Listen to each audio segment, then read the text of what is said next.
Hello students, I am Uma Gupta. Now I am taking part 2 of time and work.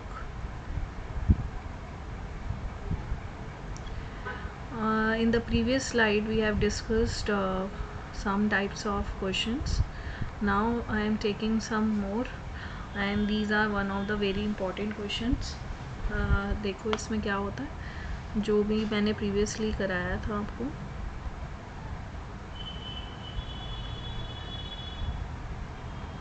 Okay, here we have given that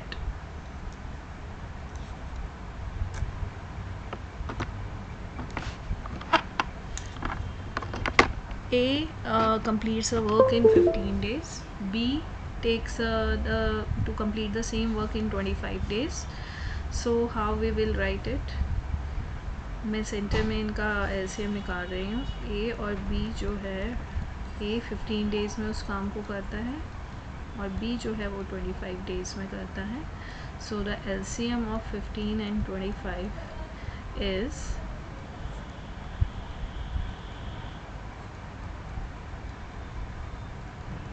ऐसे तो smaller number को लेते हैं पहले, but I tell you कि LCM solve करते हुए मैं थोड़ा जल्दी करूँगी.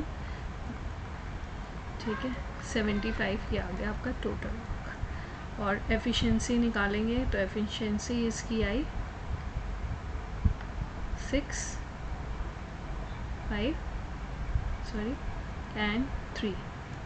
ओके. सो ये एफिशिएंसी आ गई. लेकिन इस क्वेश्चन में एक ट्रिक ये क्या कहा उसने कि ये जो है वो अल्टरनेटिव डेज पे वर्क करते हैं. यानी अगर फर्स्ट डे पर ए काम कर रहा है तो सेकंड डे पर बी करेगा, फिर थर्ड डे पर ए, फिर फोर्थ डे पर बी, फिर थर्ड डे पर ए. इस तरह से ये काम को कंप्लीट कर रहे हैं. तो ये कितने दिन में काम को कंप्लीट कर लेंगे?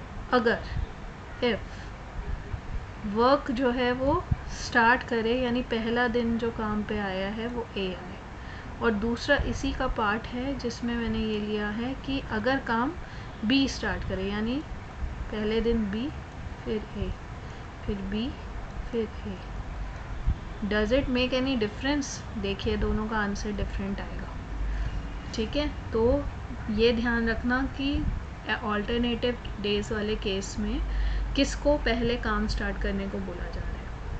अब मेरे पास टोटल वर्क आया ये. इसने कहा कि फर्स्ट डे जो है वो ए आया. फर्स्ट डे ऑफ ए कितना काम करेगा? जितनी उसकी एफिशिएंसी होगी पहले दिन पे, तो वो 5 काम को निपटाएगा. सेकेंड डे पर आएगा बी, वो 3 काम कंप्लीट करेगा. तो यानी 2 डेज़ में, फर्स्ट और सेकेंड 2 डेज़ में ये लोग कितना काम कंप्लीट कर लेंगे? 8. करना कितना है? 75. तो मैक्सिमम जो 75 को क्रॉस ना करे वो 72 काम कर सकता है, क्योंकि इससे आगे अगर मैं 10 से मल्टीप्लाई करूँगी तो 80 हो जाएगा, 80 जो कि 75 से बढ़ है. तो मुझे काम तो टोटल मेरा 75 ही है, तो मुझे उससे छोटा नंबर ही लेना होगा. यानी 9 कंप्लीट डेज़ हो गए जिसमें वो 9 से हमने मल्टीप्लाई किया तो 72 आया. तो जब इधर 9 से मल्टीप्लाई किया और बीच में इक्वल का साइन है तो इधर भी 9 से मल्टीप्लाई होगा. सो हमारे पास क्या स्टेटमेंट आई कि 18 डेज़ में वो कितना काम कंप्लीट कर रहे हैं? इस तरह से 72. टोटल था मेरे पास 75. कितना हो चुका है अब तक? 72. अब बचा 3. ये 3 क्योंकि पेयरिंग में चल रहा है तो अगला नंबर किसका होगा? वापस ए का. तो जब ए काम पर आएगा, ए की एफिशिएंसी तो ज़्यादा है, तो ये बन जाएगा आपका 3/5, क्योंकि टाइम पूछा है ना उसको कितना टाइम लग रहा है, टाइम ऑफ ए. तो टाइम ऑफ ए क्या होगा? Work upon efficiency. तो ये इतना हो जाएगा.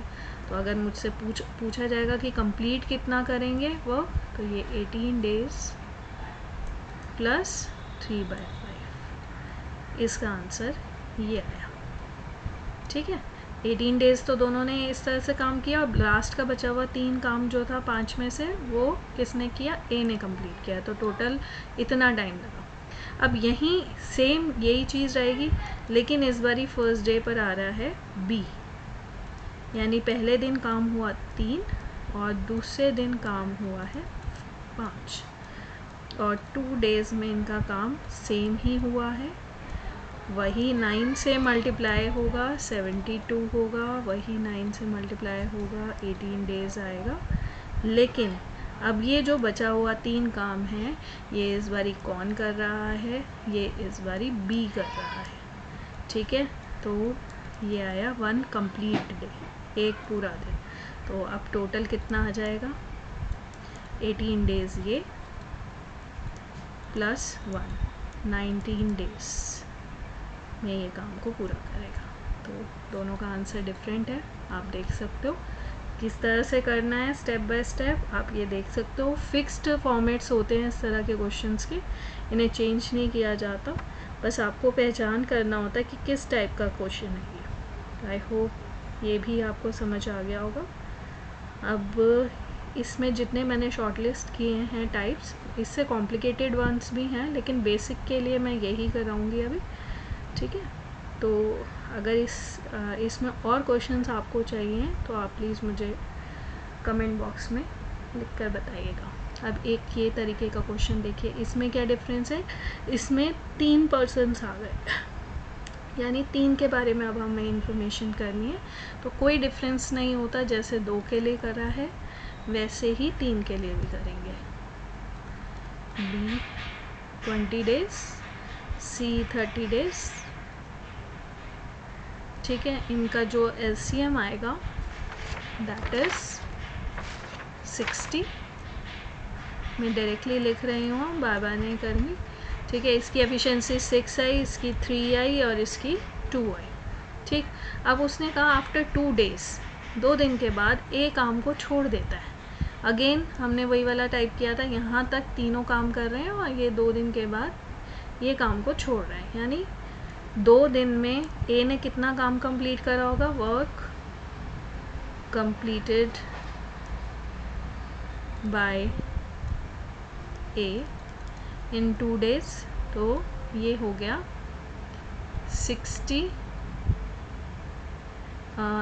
इसकी एफिशिएंसी थी 6 और 2 डेज़ में ये कर रहा है कितना काम? तो इसने 12 वर्क कर लिया। मैंने कहा था जब ये वाली सिचुएशन हो, जब स्टार्टिंग में जा रहा हो तो ये माइनस होता है। ठीक है, तो अब मेरे पास कितना काम बचा? 48।